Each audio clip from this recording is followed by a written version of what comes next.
అండి మనం శ్రీ వేణుగోపాల స్వామి వారి ఆలయానికి వచ్చామండి. ఇది వచ్చేసి మలేషియన్ టౌన్షిప్లో ఉందండి. మనకి ఎదురుగా కేపీహెచ్బీ కాలనీ కుకట్పల్లి దగ్గర ఉంటుందండి. ఇక్కడికి వచ్చిన తర్వాత ఈ గుడి దగ్గరికి వచ్చిన తర్వాత ఇక్కడ స్టార్టింగ్ లొకేషన్ నుంచి ఇక్కడ నుంచి మనకి 500 మీటర్స్ ఆర్ 600 మీటర్స్ పైకి వెళ్ళిన తర్వాత మనకి ఈ టెంపుల్ దర్శనం చూడొచ్చండి. ఇదిగోండి ఇదే గుడి అండి. ఈ మెట్ల మీద ద్వారా నుంచి మనము పైకి వెళ్ళాలండి. ఇక్కడ వచ్చేసరికి మనకి కృష్ణుడి గుడి ఉంటుంది, కృష్ణుడు ఉంటారండి. వేణుగోపాల స్వామి వారి దేవాలయం చూడండి. పైన కొండ మీద ఉంటారండి. ఈ గుడి వచ్చేసరికి ఆల్మోస్ట్ 35 ఇయర్స్ నుంచి ఈ గుడిలో పూజలు చేస్తున్నారని చెప్పి అంటే బయట చెప్పుకుంటారండి మొత్తం అంతా. అండ్ ఇక్కడ కృష్ణాష్టమి వేడుకలు చాలా బాగా ఘనంగా జరుగుతాయండి. ఒకసారి లాస్ట్ ఇయర్లో జరిగినవి ఒకసారి చూడొచ్చు. ఇక్కడ ఏం చేస్తారు ఏంటిది అని చెప్పి.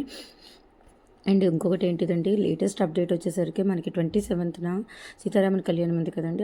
ఆ టైంలో మనకి ఎక్కువ ఇక్కడ పూజ జరుగుతుంది. అండ్ సీతారామన్ కళ్యాణంతో పాటు 12 గంటల నుంచి అన్నదానం జరుగుతుందని చెప్పి అనేది కూడా ఉంది. ఒకసారి టెంపుల్స్ గుడికి సంబంధించిన టెంపుల్ ఇన్ఫర్మేషన్ నేను ఒకసారి అంతా కమెంట్ బాక్స్లో పెడతాను, ఒకసారి చెక్ చేయండి. ఇది మండే నుంచి ఫ్రైడే వరకు టైమింగ్స్ వచ్చేసరికి మనకి 6 AM నుంచి 11 AM వరకు ఉంటుందండి.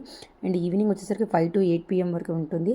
అంటే సాటర్డే సండేస్ వచ్చేసరికి 6 AM నుంచి 12:30 వరకు, 5 PM to 9 PM వరకు ఉంటుంది. ఇక్కడ గుడి వచ్చేసరికి మనము చూడొచ్చు. ఇక్కడ ఈ గుడిలో మనకి గోశాల కూడా ఉంటుందండి. దానికి సంబంధించిన ఐటమ్స్ అనేవి ఏమైనా కావాలంటే ఇక్కడ నుంచే మనం పర్చేస్ చేసి తీసుకుని వెళ్ళాలండి. ఒకసారి మీరు ఇక్కడ వచ్చిన తర్వాత గుడి వచ్చేసరికి చాలా ఆహ్లాదంగా, చాలా ప్రశాంతంగా వాతావరణంలో ఉంటుందండి. ఒకసారి మీరు ఒకసారి చూడొచ్చు. చాలా ఆహ్లాదకరమైన వాతావరణంలో ఈ కొండ మీద ఉన్నట్టుగా ఉంటుందండి. మనము ఒకసారి దర్శనం చేసుకుందాము. అండ్ ఒకసారి మనం లోనికి వెళ్ళిన తర్వాత మనకి ఇక్కడ లెఫ్ట్ సైడ్లో ఉంది చూడండి. ఇది వచ్చేసరికి మనం ఏమన్నా అన్నదానం కావాల్సిన కావాలంటే అక్కడ మనం అన్నదానం పే చేయడానికి అదే అండి. అండ్ లోపలికి వచ్చిన తర్వాత మనకి గుడిలో లోపలికి వచ్చిన తర్వాత మనము ఫస్ట్ లోనికి వెళ్ళగానే మనకి రైట్ సైడ్ వినాయకుడిని చూడొచ్చండి. వినాయకుడు ఉంటారు. అండ్ తర్వాతకి మనకి ఒకసారి వినాయకుడిని దర్శనం చేసుకుందామండి.